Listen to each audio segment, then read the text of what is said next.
ये ऐसा यूजर्स है जिसकी सबसे ज्यादा जरूरत पड़े। हम अपने काम को थोड़ा सा स्मार्ट तरीके से करने के लिए इस यूजर की जरूरत है। आई गेस आप लोग बहुत कम लोग यूज करते हैं इसका, जिसका नाम है अपलोडर। नेम से कुछ पता चल रहा है, समथिंग लाइक कुछ अपलोड करना। इसको फाइल अपलोडर भी बोलते हैं। जब आप क्रिएट करते हो तो वहां पे फाइल अपलोडर देखिए, ये भी एक तरह का यूजर है। सेम वही चीज जो मैंने हमेशा रिपीट करी है कि सबसे पहले हम क्रिएशन बताएंगे, कैसे क्रिएट होता है यूजर, एंड देन उसका वर्क क्या होता है वो बताएं। तो क्रिएट करने के लिए वही सेम चीज, सबसे ज्यादा राइट्स दी गई है एडमिन को, जो हर बंदे को क्रिएट कर सकते। तो हर किसी का क्रिएशन एडमिन के थ्रू ही होता है। तो यहाँ पे same as it is can create by admin. Same next process में will share user ID. Next again same process लगभग सबका सेम होता है। Can create login profile then start demo. I guess समझ में आ गया, सेम चीज वही होती है, एडमिन के द्वारा क्रिएट की जाती है। देन यूजर आईडी, आप जब भी आप क्रिएट करते हो तो वहां पे जो भी यूजर्स होता है, एप्लीकेंट होता है, जिसको आप फाइल अपलोडर बना रहे हो, उसका पैन कार्ड, मोबाइल नंबर या एम्प्लॉय आईडी बोल दो, एम्प्लॉय आईडी फिर भी पैन कार्ड आएगा ही आएगा, और ईमेल आईडी, मोबाइल नंबर, बाकी सारी चीजें डिटेल्स डालते हो। तो जो यूजर आईडी होती है वो फाइल अपलोडर की जो भी एप्लीकेंट है उसके मोबाइल पे जाएगा, राइट। तो वहां से आपने उस यूजर आईडी के through same as it is i button पे आ रहा है कि आप यूजर आईडी अगर आपके पास आ गया है तो आप कैसे क्रिएट कर सकते हो login ID, password, transaction password and profile password. तो ये सब चीजें क्रिएट करने के बाद आप अपना स्टार्ट वर्क, आप अपना काम स्टार्ट कर सकते। तो हम स्टार्ट करते हैं काम में क्या होता है, सबसे ज्यादा मोस्ट इंपॉर्टेंट होता है जहां पे बल्क ट्रांजेक्शन होते हैं, बल्क पेमेंट। क्योंकि मोस्ट प्रॉब्ली हमारा बैंकर से काम, अपने ही बैंक में जब भी कोई यूजर्स का काम होता है तो वो खुद के ही प्रोफाइल का, खुद के ही ट्रांजेक्शन के लिए होता है, तो पेमेंट ही होती है। तो बल्क पेमेंट के लिए जो मोस्ट इंपॉर्टेंट यूजर है वो फाइल अपलोडर ही होता है। सबसे पहला काम इसका क्या होता है, can upload bulk payment supply. Supplier कह लो आप, या फिर सर्विस प्रोवाइडर कह लो, या फिर सैलरी कह लो। तो जब भी आपको बल्क पेमेंट करनी है, चाहे सप्लायर की करनी है, सर्विस प्रोवाइडर की करनी है, सैलरी की करनी है, तो आप फाइल अपलोडर के थ्रू कर सकते हैं। नेक्स्ट है आपका कैन अपलोड बल्क।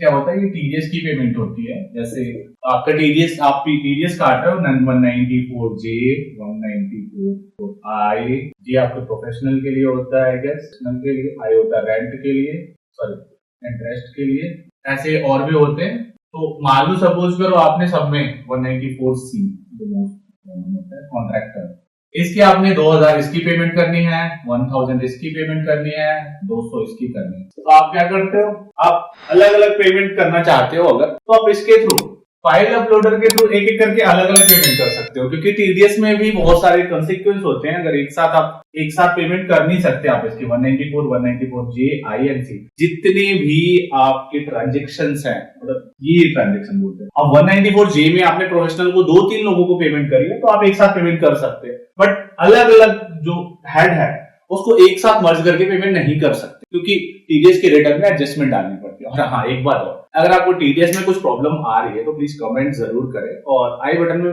आपको प्लेलिस्ट लगा दी गई है टीडीएस की। तो टीडीएस में जितने भी प्रॉब्लम्स है ना, ट्रेसेस के थ्रू जो भी प्रॉब्लम्स आती है, या फिर टैन इनकम टैक्स में टैन रजिस्ट्रेशन के थ्रू कुछ प्रॉब्लम आ रही है, आप चालान नहीं डाउनलोड कर पा रहे हैं, चालान एडजस्ट नहीं कर पा रहे हैं, कुछ नोटिस आ गया है कोई रिटर्न में, तो वो आपको ट्रेसेस के थ्रू कैसे करना होता है वो हम आपको बताते हैं। प्लेलिस्ट में ऑलरेडी आप जाकर देख सकते हैं। और अगर आपको कुछ प्रोफेशनल हेल्प चाहिए तो आप मोबाइल नंबर नीचे दिख रहा है आपको, वहां से आप हमें कांटेक्ट करके प्रोफेशनल हेल्प ले सकते हैं हमारी टीम। तो नेक्स्ट आगे हम बढ़ते हैं। अगर 2000, 1200 रुपए पेमेंट करनी है तो आप एक एक करके पेमेंट करोगे। बट इसमें क्या है, फाइल अपलोडर के थ्रू आप एक साथ ही फाइल अपलोड कर दोगे। अब फाइल अपलोडर पे सबसे बड़ा क्वेश्चन मार्क आता है, हम अपलोड कैसे करें। तो उसके लिए एक फॉर्म होता है, सैंपल बोल सकते हैं, एक्सेल का, राइट। उस एक्सेल में आपको फीड करना होता है सारी चीजें जो उसके डिस्क्राइब होती है कि आपको क्या क्या फीड करना है।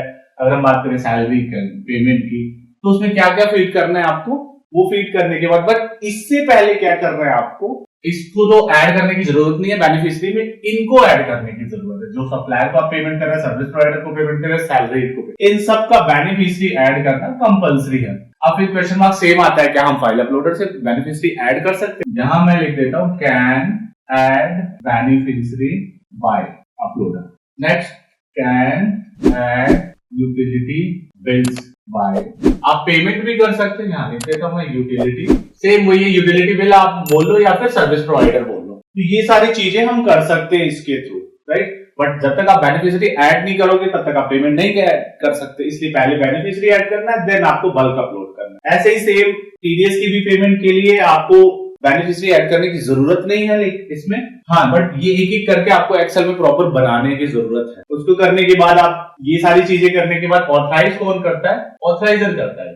यहां लिख देता हूं, all payment shall be authorised by authoriser. जब ऑथराइजर इसे ऑथराइज कर देगा तो आपकी टीडीएस की पेमेंट इनकम टैक्स की साइट पे आ जाती है। पहले क्या होता था, पहले एट अ टाइम हमें डाउनलोड करना पड़ता, बट ऐसा कुछ नहीं, आपने पेमेंट करी इनकम टैक्स की साइट पे, आपके टैन का जो रजिस्ट्रेशन आपने किया ना, टैन और इनकम टैक्स दोनों अलग अलग चीजें हैं, आईटी दोनों का ही रजिस्ट्रेशन इनकम टैक्स की ही साइट पे होता है। जब आप टैन की पेमेंट करते हो तो टैन की आईडी में आपका चलान आता है, जब आप पैन की पेमेंट करते हो पैन के थ्रू तो आपके पैन की आईडी में आपका चलान आ जाता है। रही बात इन सब की, तो जैसे ही आप यहाँ से ऑथराइजर से पेमेंट करोगे तो आपके बैंक में डिडक्ट हो जाएगा, आपको दिख जाएगा सेम एज इट इज। ऐसे ही अब जैसे ही इन्होंने ऑथराइज किया, ऑथराइजर ने इसे ऑथराइज किया, अपलोडर ने अपलोड किया, जैसे इसने ऑथराइजर ने ऑथराइज किया, थोड़ा टाइम देना, at least half an hour, then आप टैन की साइट पे जाकर चलान हिस्ट्री में जाकर देख सकते हैं जो पेमेंट हुई है, ये सारी पेमेंट वहां चलान दिख जाए। बट अगर फिर भी आपको डाउट है तो आप जब पेमेंट कर रहे हो तो आप वहां से डाउनलोड कर सकते। तो मोस्ट प्रॉब्ली इनका सारा काम मैंने बता दिया। आप ये करके नहीं सकते, सबसे पहली चीज ये बैलेंस नहीं चेक कर सकते, ये एनक्वायरर और मेकर का जो भी एक प्रोसेस है वो नहीं कर सकते। दूसरी चीज ये कर सकते हैं, ये नहीं कर सकते कि ये जो जब भी हम मेकर्स के थ्रू हम एफडी हम क्रिएट करते हैं, EFDR, वो भी नहीं कर सकते। और बिल की पेमेंट यहाँ से हम इसे हटा देते हैं, कभी कभी मेरे से भी गलती हो जाती है, इतने सारे यूजर्स हैं इसलिए मुझे याद नहीं रहता, तो इसको आप हटा दें, सॉरी। बिल की पेमेंट आप इससे नहीं कर सकते। एक तो एफडी नहीं कर सकते, एफडी ओपन नहीं कर सकते, दूसरा बिल्स की पेमेंट नहीं कर सकते आप इससे, तीसरा आप इसके बैलेंस को चेक नहीं कर सकते, बैंक के बैलेंस को। तो होपफुली मैंने सारी चीजें बता दी कि क्रिएट कैसे करना है, काम क्या होता है और क्या नहीं कर सकता अपलोडर। तो I guess as an uploader ये क्या क्या कैसे कैसे करते हैं मैंने सारी चीजें बता दी, बट फिर भी अगर आपको डाउट है तो आप कमेंट में लिख सकते हैं।